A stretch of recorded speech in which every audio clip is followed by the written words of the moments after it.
നമസ്കാരം. മലയാളി വാർത്ത ഇൻസൈഡിലേക്ക് സ്വാഗതം. നാളത്തെ ദിവസം പുലരരുതേ എന്നായിരിക്കും മുഖ്യമന്ത്രി പിണറായി വിജയൻ ഇപ്പോൾ ആഗ്രഹിക്കുന്നത്.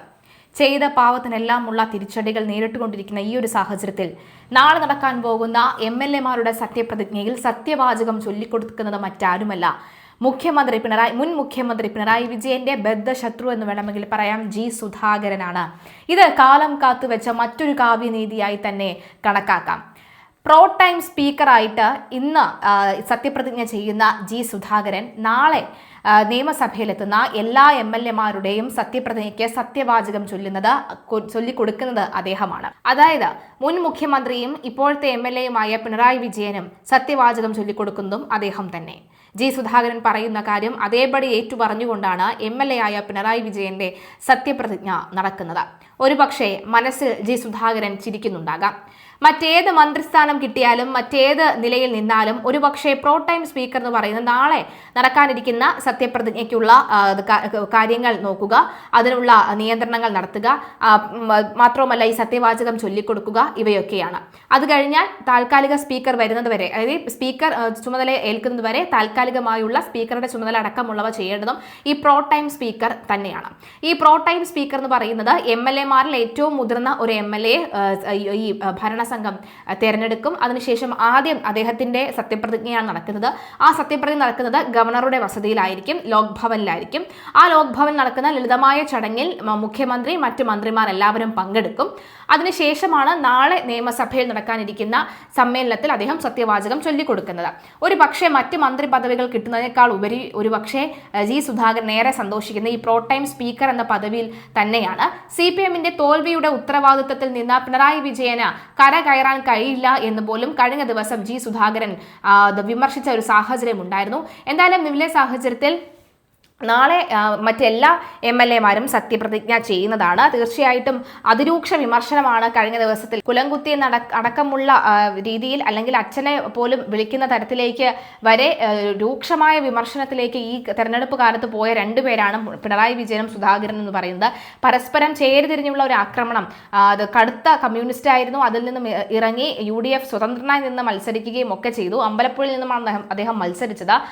കറ കളഞ്ഞൊരു കമ്മ്യൂണിസ്റ്റ്, അല്ലെങ്കിൽ ഒരു തരത്തിലുമുള്ള പൊരുത്തക്കേടുകൾ, അല്ലെങ്കിൽ ഒരു തരത്തിലുമുള്ള ഈ കൊള്ളരുതായ്മ ഭരണത്തിൽ ഇരുന്നുകൊണ്ട് ചെയ്യാത്ത ഒരു മന്ത്രി, ഒരു തരത്തിലുമുള്ള കറ തൻ്റെ കയ്യിൽ പറ്റിയിട്ടില്ല എന്ന ആത്മാഭിമാനമുള്ള മന്ത്രി കൂടിയാണ് അദ്ദേഹം.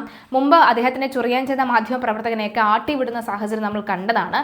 അന്ന് മുഖ്യമന്ത്രി പിണറായി വിജയൻ ചെയ്തിരുന്നെങ്കിൽ ഇപ്പോൾ നിങ്ങൾ ഈ ലോകമെടുത്ത് തലകീഴായി വെക്കുമായിരുന്നല്ലോ എന്നടക്കമുള്ള വിമർശനങ്ങൾ പലരും ചോദിച്ചിരുന്നു. എന്തായാലും എല്ലാ മാധ്യമ പ്രവർത്തകരോടും അദ്ദേഹം അങ്ങനെ അല്ല എന്നുള്ളത് കൂടി എടുത്തു പറയുന്നു. എന്തായാലും രാഷ്ട്രീയത്തിൽ താൻ ശത്രുത സൂക്ഷിക്കാറില്ലെന്നും സുധാകരൻ പറയുന്നുണ്ട്. അതുകൊണ്ട് തന്നെ ഒരു പക്ഷേ നാളെ നടക്കാനിരിക്കുന്ന ഈ സത്യപ്രതിജ്ഞയിൽ പിണറായി വിജയനും ഈ പറയുന്ന പ്രോ ടൈം സ്പീക്കർ കൂടിയായ ജി സുധാകരനും കൈകൾ കൊടുക്കുമോ എന്നൊക്കെ കണ്ടറിയേണ്ടതുണ്ട്. എന്തായാലും നിയമസഭയിൽ ഒരിക്കൽ കൂടി വരണമെന്ന് താൻ തീരുമാനിച്ചു. സ്വതന്ത്രമായി മത്സരിച്ചു. 63 വർഷത്തോളം പാർട്ടിയിൽ പ്രവർത്തിച്ചയാളാണ് താൻ. പാർട്ടിയിൽ നിന്ന് കാര്യമില്ല എന്ന് തോന്നി രാജിവെക്കുകയോ പുറത്താക്കുകയോ ചെയ്തിട്ടില്ല. അംഗത്വം ഞാൻ പുതുക്കിയില്ല എന്നും ജി സുധാകരൻ പറയുന്നു. CPM-ന്റെ തോൽവിയുടെ ഉത്തരവാദിത്തത്തിൽ നിന്ന് പിണറായിക്കും ഗോവിന്ദനും ഒഴിവാകാനാകില്ല എന്ന് മുൻ CPM നേതാവായ ജി സുധാകരൻ ആവർത്തിച്ചിരുന്നു. വീണ്ടും MLA-ആയി സഭയിലെത്തുന്നതിൽ സന്തോഷമുണ്ടെന്നും ജി സുധാകരൻ വ്യക്തമാക്കി. തനിക്ക് മുന്നിൽ പിണറായി സത്യപ്രതിജ്ഞ ചെയ്യുമോ എന്ന ചർച്ചകളിൽ താല്പര്യമില്ല. രാഷ്ട്രീയത്തിൽ താൻ ശത്രുത സൂക്ഷിക്കാറില്ല എന്നും സുധാകരൻ പറയുന്നു. നിയമസഭയിൽ ഒരിക്കൽ കൂടി വരണമെന്ന് മാത്രമേ ആഗ്രഹിച്ചിരുന്നുള്ളൂ, അതാണ് ഇപ്പോൾ സംഭവിച്ചത് എന്നും അദ്ദേഹം പറയുകയാണ്. എന്തായാലും അദ്ദേഹത്തിന്റെ വാക്കുകൾ നമുക്ക് കേൾക്കാം. ഗവർണറുടെ മുമ്പാകെ ഇന്ന് 9:30 പ്രോ ടൈം സ്പീക്കർ എന്ന നിലയിൽ സത്യപ്രതിജ്ഞ ചെയ്യണം. എൻ്റെ മുന്നിൽ നിന്നുള്ളതല്ല, പ്രോ ടൈം സ്പീക്കറുടെ മുന്നിൽ. ആ പൊസിഷനിൽ ആരാണോ ആ ആളുടെ മുന്നിൽ. ഇപ്പം ഞാനാണ്, അത്രയേ ഉള്ളൂ. പേഴ്സണലായിട്ട് അതിനകത്ത് ബന്ധങ്ങളൊന്നുമില്ല. അല്ല, നിയമസഭയിൽ ഒരിക്കൽ കൂടി വരണമെന്ന് ഞാൻ തീരുമാനിച്ചു. സ്വതന്ത്രമായി മത്സരിക്കാൻ തീരുമാനിച്ചു. വീട്ടിൽ തന്നെ വന്ന പത്രപ്രവർത്തകരോടത് പറഞ്ഞു. വേറെ ആരോടെയും ചർച്ച ചെയ്യാൻ പോയില്ല. പാർട്ടി തീരുമാനമൊക്കെ അനുസരിച്ച് 63 വർഷം പാർട്ടി പ്രവർത്തിച്ച ആളാണ് ഞാൻ. അപ്പം എനിക്കതിൽ നിന്ന് പാർട്ടി തുടർന്നിട്ട് കാര്യമില്ല എന്നെനിക്ക് തോന്നി. ഞാൻ രാജിവെക്കുകയോ എന്നെ പുറത്താക്കുകയോ ഒന്നും ചെയ്തിട്ടില്ല. മെമ്പർഷിപ്പ് പുതുക്കുന്ന മാർച്ച് മാസത്തിൽ ഞാൻ മെമ്പർഷിപ്പ് പുതുക്കിയില്ല. 63 വർഷത്തെ മെമ്പർഷിപ്പ് ഞാൻ പുതുക്കാതെ മാറി വന്നു. So I cease to become a non party man. ഇപ്പോൾ അതേപ്പറ്റി പിണറായി വിജയനെന്നോ അല്ലെങ്കിൽ മറ്റൊരാളെന്നോ ഒന്നും എൻ്റെ മുമ്പിലില്ല. നിയമസഭയിലെ MLA-മാരുടെ പേരുകൾ നിയമസഭാ സെക്രട്ടറി, ഏതെങ്കിലും ഒരു ഓർഡറിലായിരിക്കും. ഒന്നുകിൽ ജില്ല തെക്കേറ്റം അല്ലെങ്കിൽ വടക്കേറ്റം അല്ലെങ്കിൽ ആൽഫബറ്റിക് ഓർഡർ വിളിക്കും. അപ്പോൾ അവിടെ സത്യപ്രതിജ്ഞയ്ക്ക് നേതൃത്വം കൊടുക്കുക എന്നുള്ളതാണ്. സത്യപ്രതിജ്ഞ വാചകമൊക്കെ അവരവർ തന്നെ വായിക്കും, അടിച്ചു കൊടുക്കുക. പിണറായി വിജയനും ഞങ്ങളെപ്പോലൊരു MLA ആണ്, അത്രയേ ഉള്ളൂ. പണ്ട് മുഖ്യമന്ത്രിയായിരുന്നു 2 തവണ.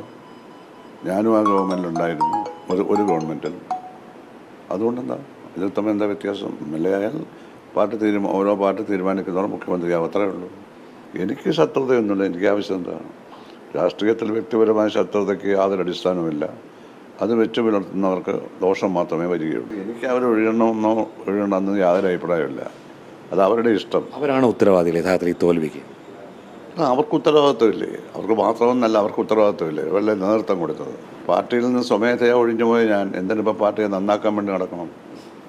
അതവർ നടത്തിക്കോട്ടെ. ജില്ലയിലെ ഏറ്റവും വലിയ ഭൂരിപക്ഷം എനിക്കാണ്, 29,000-അടുത്ത്.